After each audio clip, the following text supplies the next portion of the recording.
আসসালামু আলাইকুম ভাই বলবেন দিদি ভাই কি হইছে ভাই এভাবে মাছের পোনা ছাড়তেছেন কেন ভাই? ভাই যারা আমাদের কাছে মাছ অর্ডার দেন বিশেষ করে দেখেন ক্যামেরাটা ভাই ধরেন দেখেন আমাদের দেখেন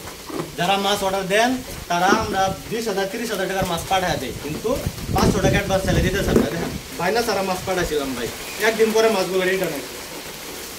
ভাই কি মাছ এটা ভাই মারা গেছে না নাকি ভাই? ভাই পাঙ্গাস শিং গাছ কাপ মাছ একদিন পরে মাছগুলো রিটার্ন পাঠায় ভাই দিতে কোথা থেকে পুরাইছে ভাই? 24 ঘন্টা পরে মাছ রিটার্ন হয়েছে দেখেন আমাদের মাছের কোনো ক্ষয়ক্ষতি হয় না দেখেন ভাই এটা কোথা থেকে রিটার্ন আসছে? বরিশাল থেকে ভাই অনেক দূর ভাই 12 ঘন্টার পথ ভাই 12 ঘন্টার পর তো যারা আমার ধর ভিডিওটা আমি কই বাইরে যারা আমাদের কাছে মাছের অর্ডার দিবেন তারা অবশ্যই আমাদের সাথে প্রতারণা করেন না ভাই ঠিক আছে আমাদের এত টাকা ক্ষতি করে ভাই আপনাদের কোনো লাভ আছে ভাই এখানে তো অনেক টাকার মাছ ভাই নষ্ট হয়ে যেত ভাই 30,000 টাকার মাছ পাঠাচ্ছিলাম ভাই ভাই আমার কাছ থেকে মাছটা রিসিভ করে নেই তো সেই ভাইদেরকে আমি বলবো যে আমরা